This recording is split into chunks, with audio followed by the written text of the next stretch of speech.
Hey, you guys. How are you guys doing?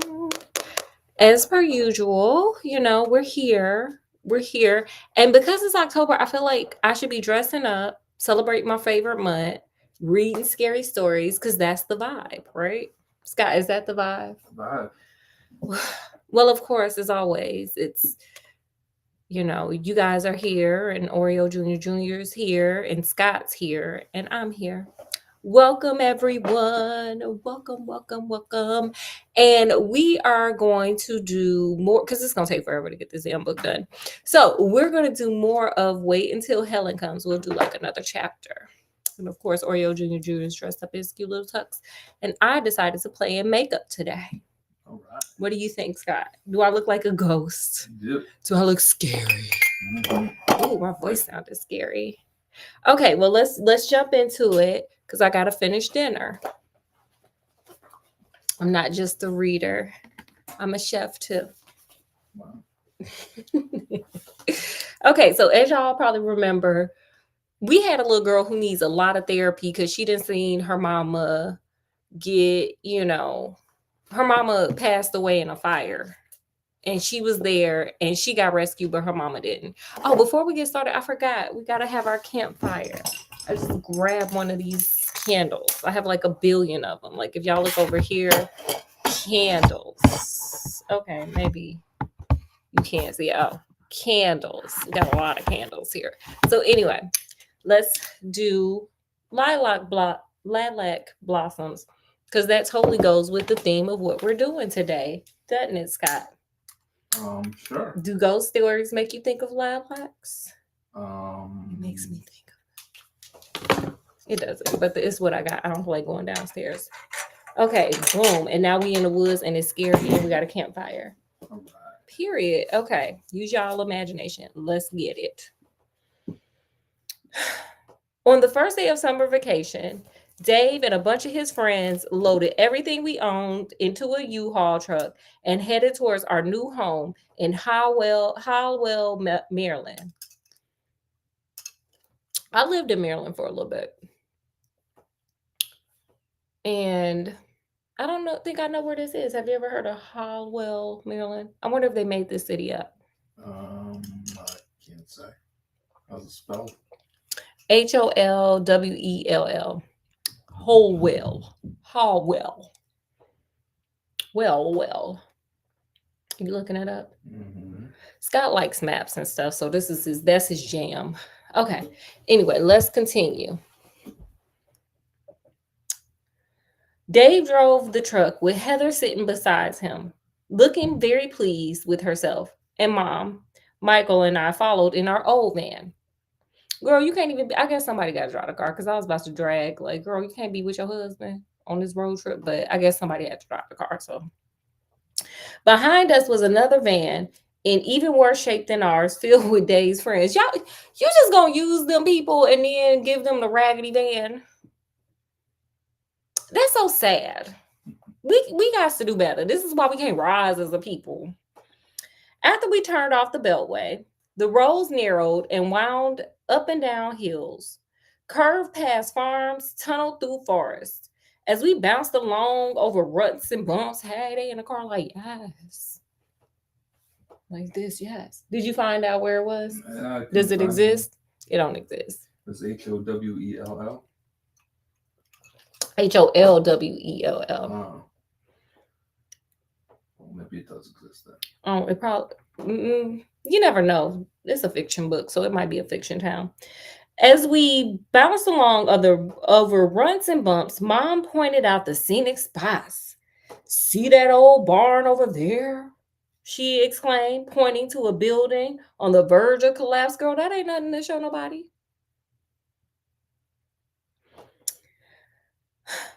Isn't it a perfect subject for a painting? When Michael and I mumbled something about Andrew White having already painted 100 barns just like that, she spotted something else, a twisted little tree, a line hung with flapping clothes, a flock of geese strutting across the yard, and get excited all over. You two are just going to love living here. Sounds like projection, ma'am. That sounds like projection. She said more than once, without losing hope that we would eventually agree with her. Girls, just go along with it. When you get 18, you can go to college out of state. Did you find it? Yeah, it doesn't seem to exist. They just gonna make up something in a fiction book? What? After a couple of hours of driving, Mom turned to us and said, "Here we are," swinging off the road behind the U-Haul. She pointed to a white church. "Isn't it beautiful?" Girl, this gonna be the downfall right there. That little church gonna be the downfall. It was pretty. No matter how much I preferred our row house, I had to admit that Mom and Dave had picked a lovely spot. Quiet and peaceful, the small building set by the side of the road, shaded by two huge maple trees. Oh, that sounds pretty. Scott, can we get a place on the side of the road with two huge maple trees and a Sure. church and with a graveyard behind it? Um, Getting kind of We almost moved into one like that. Had a graveyard on the side. I was scared. Um, Although it had no steeple, the tall pointed windows and red double doors left no doubt that it was indeed a church. Praise Jesus. We could do Sunday Funday school there. Hmm. Hmm. Good. Hmm. Look, Scott, I'm doing my eyebrow thing. Hmm. On one side was an additional addition built to harmonize with the original building, and on the other was a carriage house Dave planned to use as the pottery workshop. Behind it rose a forest with deep green leaf, and on either side, fields of corn basked in the morning sun. Across the road, a herd of cows gazed at us, their big brown eyes taking in everything. "Look, it's the welcome wagon," Michael nudged me and pointed at the cows. "Where are the other houses?" I looked around, hoping I missed seeing them. Girl, y'all are in the woods, ma'am. You're in Green Acres, ma'am. Ain't no other houses, baby. That the nearest house is that church right there. "There's a farmhouse about a mile down from the road," Mom said. "But I thought we were moving to Highwell." I frowned at Mom. "Girl, don't exist. Scott just told us." "That's our post office address," she said, looking at herself in the rearview mirror and smoothing her hair. I could tell she was a little uncomfortable at having misled me deliberately or accidentally into thinking we would at least have neighbors and the prospect of making new friends. "The town itself is only a couple of miles away," she added apologetically. Ooh, girl. Now, before these children were crying because they couldn't go to their little summer camps and stuff, and girl, you didn't move them out into the middle of nowhere. Isn't this the plot of the movie? Have you seen the movie The Strangers? I don't remember. If you saw it or not, or the movie.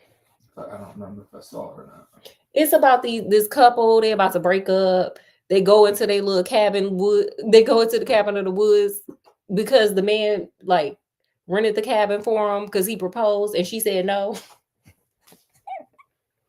That's some damn confidence there, okay? Honey, you done got a whole little celebration thing, and she up there like, "No, I don't want to marry your ass. You crazy. You know why I don't want to marry you." And then they're in the cabin, they kind of mad at each other because she told him no to the proposal. And then these people pop up looking kind of like me. They just had masks on. Uh-huh. And they start just slaughtering everybody. Everybody ended up gone. Oh, okay. So they got to the cabin, then he proposed. No, he proposed at dinner and she told him no in front of everybody. Oh, It was just why embarrassing. didn't they just go home at that point? Because he had rented the cabin. He didn't want to waste his money. Well, all right. Well, now You unalive, period. That's how the movie The Strangers go. Maybe we'll watch it. It is October. Anyway. "You said there was a library," Michael said, leaning across me, his voice full of anger. Oh, wait, let me redo that. I got to do it in an angry way. Let me get ready. And say scene, Scott. say scene. Yeah. Scene. "You said there was a library." Did I sound angry? You did. Thank you. And disappointed. Yeah, I felt all of that. I channeled that. I thought you meant it was a few blocks away or something. You can ride your bikes into Howell, girl. This predates Uber, by the way, because it's the 90s. It's not far. Mom opened her door and prepared to get out. I told you we were moving into the country. Before we could say anything else, Dave's friends pulled into the driveway behind us and screeched to a stop in a cloud of white dust. At the same time, Dave and Heather got out of the U-Haul and walked towards us. Oh Lord. Something wicked this way comes. Here come Heather. I couldn't help but notice that Dave looked a little tense and Heather was dragging on his hand, trying to keep him from joining Mom. See, here she go. There's something wrong with this little girl, as you can tell from the title. Our first day in Howell wasn't beginning very well. Come on, Jean, Dave said to Mom. Let's get this show on the road. I'll carry my stuff in, Michael said, jumping out of the van. I knew he was worried that somebody would drop his insect collection or misplace his books. How about you take care of Heather? No, I would like it'll be instant no. Something wrong with this little girl. Why I gotta take care of her? That would be my like, girl. Why are y'all dumping this girl off on everybody knowing she crazy as hell? That's my question. But okay, wait, sorry. Dave tugged her towards me, despite her efforts to dig her heels into the dust. As usual, she was frowning through the tangles of hair, almost hiding her face. So she the little girl from the ring. What should I do? I turned to Mom, hoping she should suggest I help her with something important, but she sided with Dave as usual. You could take her for a walk. Girl, what is this girl, a dog? Y'all just keep palming her little crazy ass off on everybody because y'all don't feel like being bothered and y'all don't want to invest in a therapist. There's a nice little path down through the woods. She pointed to the right of the church. It leads to a creek. You could wade or something. Don't go too far though, Dave added, prying his fingers from Heather's clutch. Knowing I had no choice, I tried to take Heather's other hand. Don't do that. But she snatched it away, scowling at me as if I tried to pinch her. You should just pinch her. I would just pinch her. And I would get like my grandma, when I would talk in church, she would get me right here. And that's like a super sensitive spot. Pinch her little ass right up under the armpit. Maybe she'll like gain clarity. What you think, Scott? Maybe. Anything's possible. Go with Molly now, Dave succeeded in freeing himself. Daddy has a lot of work to do, honey. You and Molly can have a nice time. I want to go with her, Heather whined, her voice raising in pitch. I want to stay with you, Daddy. I don't like it here. Did I sound like a spoiled little girl? Whenever y'all are ready, I'm down for that Oscar, baby. Call me.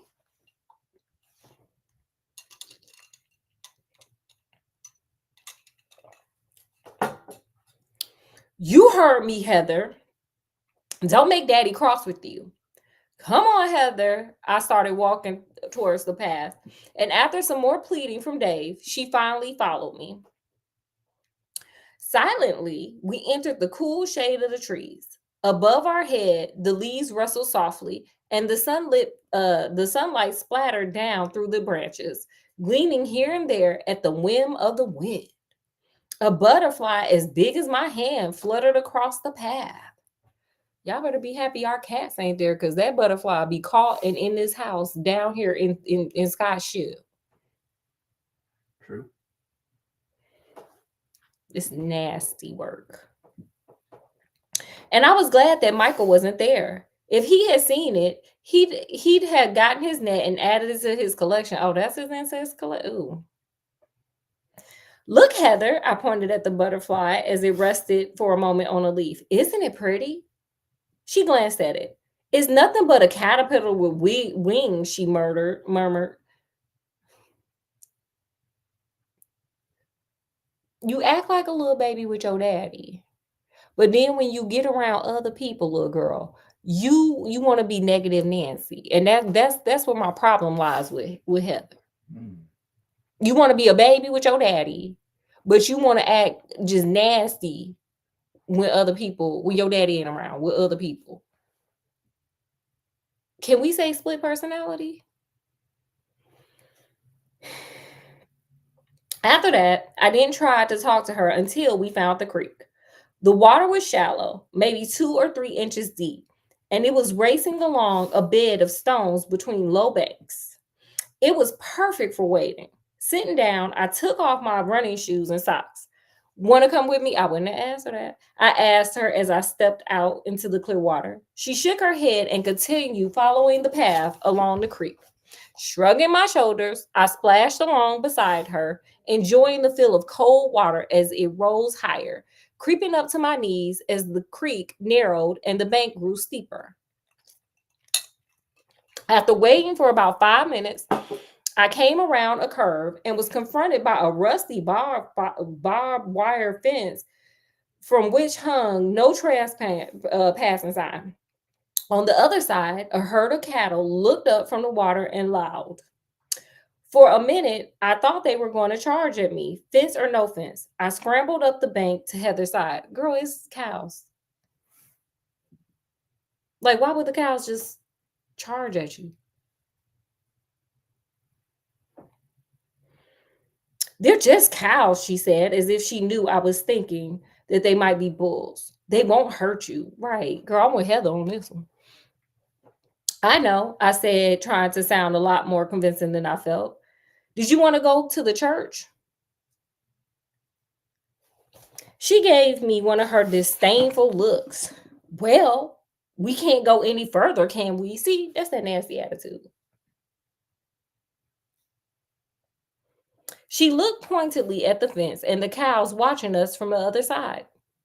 Still carrying my shoes, put them on. There are rusty things around there, ma'am. You're going to need a tetanus shot. I followed Heather back down the path. Instead of turning off through the woods, taking the route we originally chose, we walked further along the creek. It was a pleasant path, cool and shady. I was too busy watching a couple of dragonflies darting back and forth across the water to pay attention to what Heather was doing. When she stopped suddenly just ahead of me, I bumped into her. Them dragonflies lucky too, because our cats like to eat them things too. It's just real nasty work around here. What's the matter? I asked. She looked at me over her shoulder. Look. She pointed to a crooked fence almost hidden by weeds and bushes. What's that? Despite the warmth of the afternoon, I felt goosebumps prick up all over me. Girl, this is where you might want to follow your intuition. You might want to follow the gut.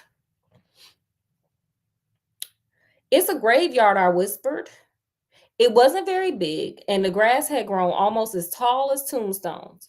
But here and there, a stone angel lifted its marble wings towards the sky, and a cross or two tilted out of the weeds. It was without a doubt the spookiest place I'd ever seen, and I wanted to run back to the church, but Heather stared at it fascinated. And this is where Heather needs to be staring at a therapist, fascinated by the treatment they trying to give her. But here we are. This little girl want to go to the graveyard. Okay, girl. Are you afraid? She asked, her thumb hovering near her mouth. Of course not, I lied, reluctant to expose my weakness to Heather. Yeah, you don't want to because this shit crazy. Edging back down the path towards the church, I said, let's go see what Mom and Dave are doing. They're probably wondering where we are. It would be shorter to cut through the graveyard, Heather said, her pale eyes probing mine. It's probably private property, I said. You could get in trouble for trespassing. But Heather only smiled and slipped through the gap in the fence. Come on, Molly, she said, daring me to follow her. See, this the foolishness I'm talking about with this little girl. She know old girl is uncomfortable, but yet you gonna trout your little ass right on through that damn graveyard. And it probably is private property, but you just gonna trounce your ass right on through there. This is what I'm talking about right here.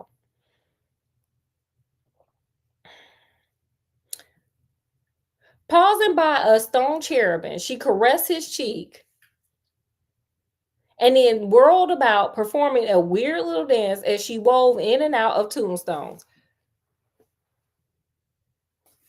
Molly is afraid. Molly is afraid, she chanted. You're crazy, I shouted at her, then turned my back on the graveyard and ran through the woods. Girl, you probably should have went through the graveyard.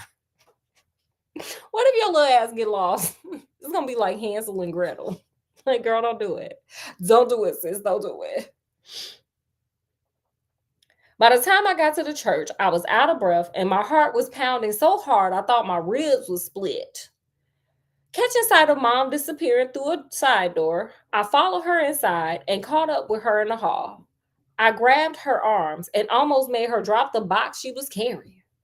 Molly, what's wrong? She put the box down and stared at me. Where's Heather? Has something happened?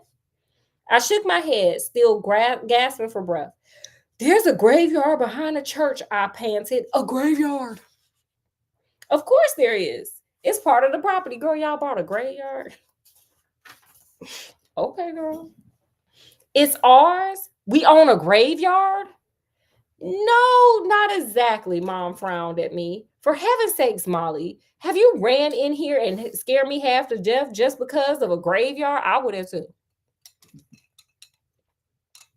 My girl, what we supposed to do with this? What if there's a flood? I guess Maryland doesn't really have floods, so it's not New Orleans. So, but what if not of the living dead happen? Well, then you got a problem. Yeah, girl. You never said anything about it. You never told me we were going to have a bunch of unalive people buried in our backyard. I started crying then, and Mom put her arms around me. Unalive people in our yard? Michael Rent, girl, he gonna collect them bodies, baby. He gonna be like Ed Gein, baby. He collecting insects already, baby. What's insects? How big is the jump between insects and then dead bodies? Do you think, Scott? Unalive bodies, I should say. I don't know, but I figure there's got to be a couple steps in between. I don't know.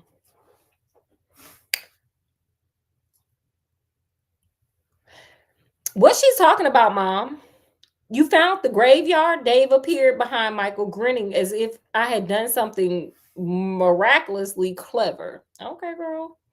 Why did you tell us? I pulled away from Mom, wiping my eyes on my shirt tail. I didn't want Dave to know that what a baby I was. Girl, why the fuck are you crying because there's a graveyard in the backyard? Like, be concerned, but what are the tears for? But I guess she's under a lot of stress. She just got uprooted by her parents. She in the woods. She used to being in the city. So I get it, girl. It's Green Acres. I didn't think it was worth mentioning, Dave winked at Mom. Just think what quiet neighbors they'll be. No wild parties, no loud music, no dropping in to borrow a cup of sugar or lawnmower. Why? I bet they won't even speak to us. He gave Mom a hug and a kiss. And they both laughed while I was sitting there feeling foolish. Are the graves old? Michael tried to push between Mom and me in his haste to go see them see. Future Ed Gein, baby. Hey, hold it, Dave said, stopping him. You're not finished getting your room in order. And Molly hasn't even started because y'all made her go deal with Heather. So now Molly about to get in trouble because she had to go walk with the weirdo child that needs lots of therapy, like yesterday. You live in a church. What exactly is your room? Wait, what? Like, it's a church. Like, they don't really have bedrooms in a church, do they? It got remodeled. Okay. That's what they say. That's no fair. Michael said, Molly's been playing with Heather. Girl, don't nobody play with Heather. Heather annoying. Molly's been playing with Heather ever since we got here, and I've been working. Can I go outside for just a minute? That sound like teenage angst. Like, It did. Marsha.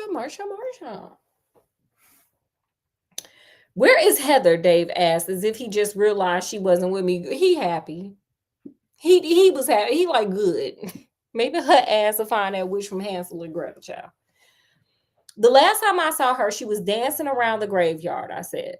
For all I know, she's still there. Without looking at him or mom, I followed Michael down the hall to the room I had to share with Heather. Oh, girl. You know what's going to happen? What's that? Well, we know that there's going to be a ghost called Helen.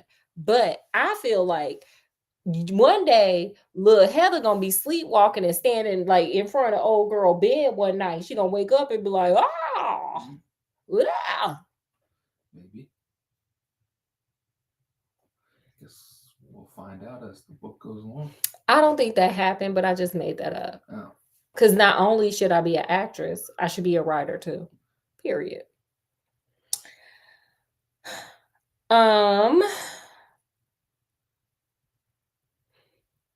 As I shut the door behind me, I heard Heather come into the house. Oh God. Girl, get the holy water. Molly ran away from me, she whined, her shrill voice carrying right through the closed door. Heaving a great sigh, I prepared myself for a lecture from Dave and set about unpacking my books and arranging them on the shelf next to my bed. It was a nice room, I thought, bigger and airier than my old room in Baltimore. And if I hadn't had to share it with Heather, I would really enjoy living in it. From the window between our beds, I could see mountains. Ooh, pretty. But when I moved closer to see the whole view, I realized that the graveyard was only a short distance away, partially hidden from the house by a tall boxwood hedge. Shivering. Scott, did you see me shiver? I drew back from the window. How was I going to sleep at night, knowing how close it was? Oh, girl. This the woods they in. Okay, Scott, what did you learn from this chapter? What did you guys learn? Put it in the comments. Learn things are getting spooky. Yeah. You know what I learned? What? The Heather needs some damn therapy. It like this is the further we go, the more I'm committed to Heather getting some damn therapy. Yeah, that would probably help. This little girl got some multiple. She got multiple personality disorder. This little heifer got a lot going on, and she be lying. So that's what I got from this story. Get Heather some damn therapy before we get to the next chapter. So anyway, with that, we're going to conclude because I got to go finish dinner. And we may be back tomorrow with some more of this story. We got to get through it. It got like 15 chapters. That's like 15 days. So anyway, we're going to bid you guys adieu.